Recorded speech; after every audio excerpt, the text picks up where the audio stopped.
नमस्कार मंडळी, आजच्या ठळक बातम्यांमध्ये सर्वांचं मनापासून स्वागत आहे। मित्रांनो, राज्यामध्ये 10 धडाकेबाज निर्णय। उद्यापासून सर्वांना मिळणार खुशखबर। शुक्रवार 5 एप्रिल 2024 काही मिनिटांपूर्वीच्या बातम्या। मित्रांनो, बातम्यांना सुरुवात करण्यापूर्वी चॅनलवरती जर नवीन असाल तर कृपा करा चॅनल सबस्क्राइब करा। अशाच महत्त्वपूर्ण बातम्या, महत्त्वपूर्ण अपडेट या चॅनलवरती येत असतात। चला तर मित्रांनो, व्हिडिओला सुरुवात करूया। आताच्या घडीची सर्वात आणि महत्त्वाची बातमी, ICU मध्ये असलेल्या रुग्णांसाठी ही बातमी अतिशय महत्त्वाची आहे।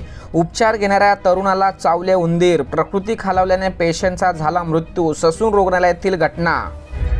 आणि राज्यातील शिक्षण क्षेत्रातील सर्वात महत्त्वाची बातमी, महत्त्वाची अपडेट।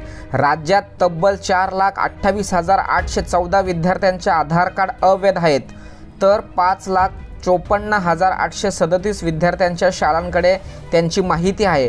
परंतु मित्रांनो, राज्यात 9,83,651 विद्यार्थी आधार क्रमांकाविना आहेत।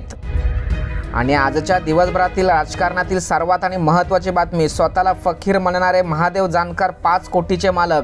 अनेक जिल्ह्यामध्ये अनेक शेतजमिनी विरोधकांच्या भुवया उंचावल्या। आणि आजच्या दिवसभरातील सर्वात महत्त्वाची बातमी, ईडी म्हणजे भाजप आणि भाजप म्हणजे ईडी। आतिशींचा सुषमा स्वराज यांच्या कन्येसह भाजपावर हल्लाबोल। आणि रामदेव बाबा यांच्या पतंजली कंपनी संदर्भात सर्वात मोठी बातमी, कोविड उपचारावर खोट्या दाव्यांसाठी केंद्राने पतंजली विरुद्ध कारवाई का केली नाही, सर्वोच्च न्यायालयाचा सवाल। आणि महाराष्ट्रातील पालकांसाठी अतिशय महत्त्वाची बातमी, RTE प्रवेशाची नियमावली झाली जाहीर। विद्यार्थ्यांना पहिल्यांदा अनुदानित शाळा, नंतर शासकीय व शेवटी निवडता येईल स्वअर्थसहाय्यित शाळा। पुढील आठवड्यापासून नोंदणी होणार सुरू। आणि देशातील सर्वात मोठा निर्णय, 15 एप्रिलपासून कॉल फॉरवर्डिंग होणार बंद। फसवणूक रोखण्यासाठी टेलिकॉम मंत्रालयाचा सर्वात मोठा निर्णय।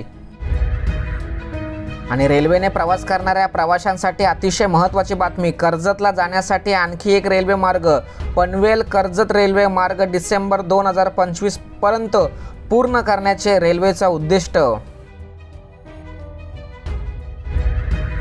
आणि राज्यातील शेतकऱ्यांसाठी दिलासादायक बातमी, शनिवारपासून पाऊस सुरू होणार। रविवार सोमवारी राज्यामध्ये अनेक ठिकाणी पावसाचा अंदाज। भारतातील सर्व नोकरदारांसाठी सर्वात महत्त्वाची बातमी, आता नोकरी बदललेल्या कर्मचाऱ्यांचे PF खाते आपोआप दुसऱ्या कंपनीकडे ट्रान्सफर होईल। याचा अर्थ जर एखाद्या कर्मचाऱ्याने नोकरी बदलली तर PF खात्यात जमा झालेले पैसे ऑटोमॅटिक हस्तांतरित होणार, फॉर्म 31 भरण्याची गरज नाही। आणि RTE मध्ये प्रवेश घेणाऱ्या पालकांसाठी सर्वात महत्त्वाची दुसरी बातमी, भाडे करारावरील पत्त्यावर राहत नसल्यास प्रवेश तुमचा होणार रद्द। RTE बाबत शिक्षण विभागाची पालकांना सूचना।